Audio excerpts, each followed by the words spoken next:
पतियों की सबसे बड़ी परेशानी है मेंटेनेंस, यानी कि पत्नी के द्वारा अगर मेंटेनेंस का केस कोर्ट के अंदर किया जाता है तो मेंटेनेंस केस के अंदर कोर्ट के द्वारा जरूर पति के ऊपर मेंटेनेंस लगाया जाता है। अगर वो पत्नी झूठी है, गलत है, तब भी उसको मेंटेनेंस केस के अंदर फायदा मिलता है, पति के ऊपर मेंटेनेंस लगा दिया जाता है और पति का मन बिल्कुल भी नहीं होता है ऐसी गलत और झूठी पत्नी को मेंटेनेंस देने का। फिर पति क्या करे, पति की मजबूरी हो जाती है, अगर ऑर्डर हो जाता है तो फिर पति को देना ही पड़ता है, अगर नहीं देते हैं तो फिर पति को जेल में जाना पड़ता है। तो दोस्तों इसी डर की वजह से पति को न चाहते हुए भी पत्नी को पैसा देना पड़ जाता है। पर आज के वीडियो के अंदर मैं आपको बताने वाला हूं कि जो पतियों के बार बार मेरे पास में सवाल आते हैं, पतियों का ये पूछना होता है, ये कहना होता है, ये पतियों की सबसे बड़ी समस्या होती है कि जब पति पत्नी दोनों के चार हाथ पैर होते हैं तब भी फिर पत्नी को इतनी छूट क्यों मिली हुई है, क्यों उसके लिए मेंटेनेंस का कानून बना हुआ है, क्यों पति के ऊपर बिना वजह मेंटेनेंस नाम के कानून को थोपा जाता है, मेंटेनेंस क्यों पति के ऊपर लगाया जाता है। इस वीडियो के अंदर मैं पति की इसी समस्या का हल बताने वाला हूं कि अगर पत्नी शारीरिक रूप से सक्षम है, वो अगर खुद कमा के खा सकती है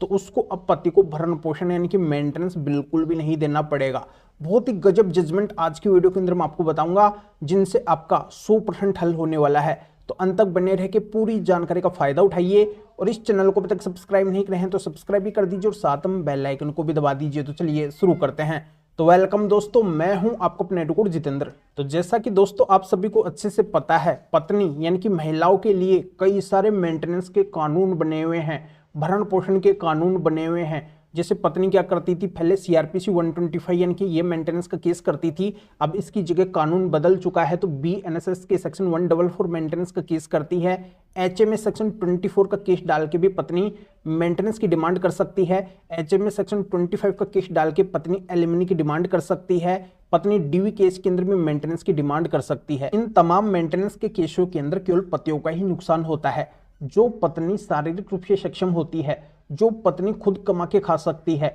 अपना भरण पोषण खुद कर सकती है, जिसको किसी से भरण पोषण लेने की जरूरत नहीं है, जो पत्नी हाई वेल एजुकेटेड है, अच्छी पढ़ी लिखी है, जो खुद जॉब कर सकती है, अपनी जॉब से पत्नी अपना भरण पोषण खुद कर सकती है, या फिर पत्नी ऑलरेडी कोई जॉब कर रही है जिसमें उसकी एक अच्छी खासी सैलरी है जिससे उसका खुद का भरण पोषण हो जाता है, या फिर पत्नी कोई बिजनेस वगैरह कर रही है जिससे उसकी एक अच्छी खासी इनकम हो रही है, अर्निंग हो रही है, उसको किसी से भरण पोषण लेने की जरूरत नहीं है, इतना वो कमा रही है। या पत्नी पहले जॉब कर रही थी या फिर अच्छा खासा कमा रही थी पर मेंटेनेंस लेने के लिए उसने कमाना बंद कर दिया, अपने जॉब को छोड़ दिया, तो ऐसी पत्नी को पति से मेंटेनेंस क्यों मिलता है, ऐसी पत्नी का मेंटेनेंस क्यों बनाया जाता है। या फिर पत्नी बिना कारण के अपने पति से अलग रहती है तो ऐसी पत्नी का भी मेंटेनेंस कोर्ट के द्वारा क्यों बनाया जाता है। तो दोस्तों आज के वीडियो के अंदर बस मैं आपको इसी का सोल्यूशन बताने वाला हूं कि अब आपकी कोर्ट इस तरीके से आपके ऊपर मेंटेनेंस यानी कि भरण पोषण नहीं लगाएगी। अगर आपकी पत्नी शारीरिक रूप से सक्षम है,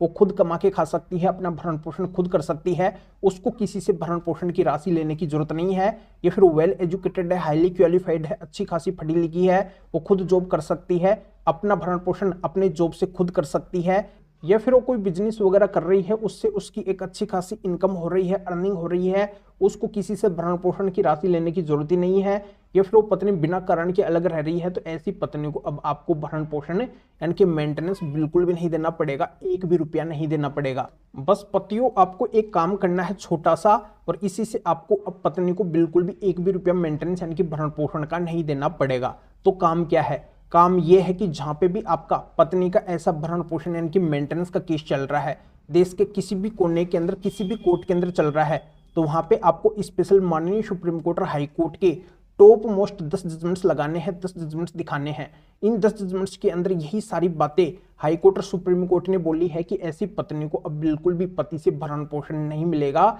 ऐसी पत्नी बिल्कुल भी पति से भरण पोषण नहीं ले सकती है। इन स्पेशल 10 जजमेंट्स के अंदर पत्नी के मेंटेनेंस केस को, भरण पोषण के केस को इन कोर्ट्स ने पूरी तरह से खारिज किया है, निराधार बताया है कि ऐसा केस चलने योग्य नहीं है और पति के ऊपर कोई भी किसी भी तरीके का भरण पोषण यानी कि मेंटेनेंस नहीं लगाया है। तो आप जैसे ही अपने मेंटेनेंस केस के अंदर इन स्पेशल 10 जजमेंट्स को लगाएंगे, थोड़ा सा कोर्ट को कन्विंस करेंगे, तो इन जजमेंट्स को मान के आपकी कोर्ट भी आपके ऊपर भरण पोषण यानी कि मेंटेनेंस नहीं लगाएगी, और अगर ऑलरेडी लगा भी दी है तो मेंटेनेंस केस पूरी तरह से खारिज हो जाएगा। उस केस के अंदर आपको फिर आगे कुछ भी नहीं देना पड़ेगा। तो ये आज के समय की मेंटेनेंस से बचने की एक स्पेशल ट्रिक है, इस ट्रिक के बारे में आपको जल्दी से कोई भी नहीं बताएगा, क्योंकि कोई नहीं चाहता है कि आपके ऊपर भरण पोषण ना लगे। तो ये बिल्कुल सही और 100% रियल जानकारी आज मैं आपको बता रहा हूं कि आप भी अगर अपनी ऐसी पत्नी को भरण पोषण की राशि नहीं देना चाहते हैं, एक भी रुपया आप अपनी मेहनत की कमाई का नहीं देना चाहते हैं, तो बस इतना सा छोटा सा काम आप कर लेना। इससे आपकी हमेशा की परेशानी मिट जाएगी। इन स्पेशल 10 जजमेंट्स को ले जाके बस अपने मेंटेनेंस के केस के अंदर लगा देना।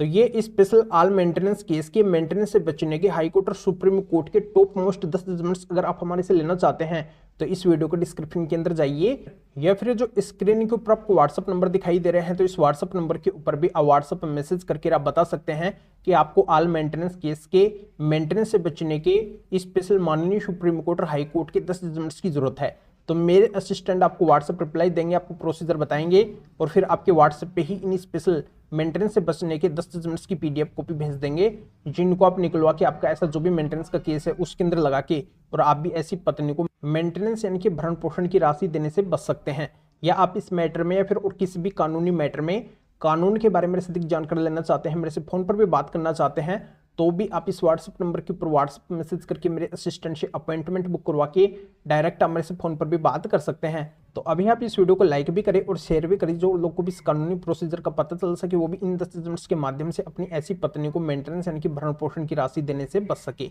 तो फिर आगे मिलेंगे आपके न्यू टॉपिक के साथ में। आप सभी का बहुत बहुत धन्यवाद।